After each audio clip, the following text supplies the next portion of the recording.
I am Eudes, son of Robert the Strong, and by the will of God and the favour of my peers, I became the king of the West Franks in the year 888. My ascent to the throne was no ordinary tale of inheritance, for my claim was not one of blood but of valor. France was in chaos, ravaged by the relentless incursions of the Norsemen, and it was my courage on the battlefield that earned me the crown. The siege of Paris in 885 was the defining moment of my life. As the Count of Paris, I stood at the forefront of our defense against the Vikings, who descended upon our city in vast numbers, their longships crowding the Seine. For months, we held them at bay, my sword and shield a constant reminder to my people that we would not bow to these marauders. The courage of the Parisians was unwavering, and together we repelled the invaders. For my bravery, I gained the admiration of the nobles and the church, paving the way for my election as king after the death of Emperor Charles the Fat. My reign began in turmoil. The kingdom was fractured, with rival claimants and lords vying for power. Chief among my adversaries was Charles the Simple, a Carolingian prince who had the backing of many nobles who sought to restore the old dynasty. Yet, I knew that my right to rule was forged not by lineage but by the sword. My first years as king were spent in constant battle, asserting my authority over rebellious lords and defending the realm from external threats. The Viking menace did not abate.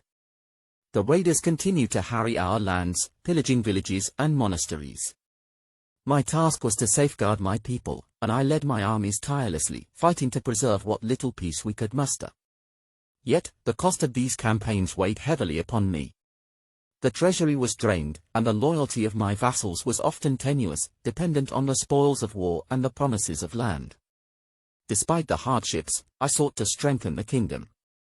I fostered alliances with loyal nobles and worked closely with the church, whose support was essential to my legitimacy.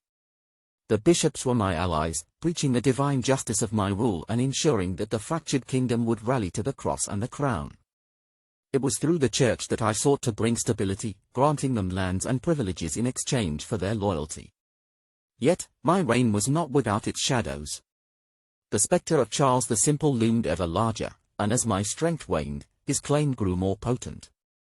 The nobles, ever pragmatic, began to shift their allegiances, seeing in him the promise of unity under the Carolingian banner.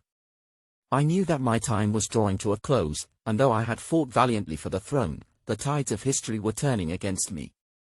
In the year 898, my life came to an end. I left behind a kingdom still embroiled in strife, my legacy one of courage and resilience in the face of overwhelming odds. I was not born to rule, yet I rose to the occasion when my people needed a protector.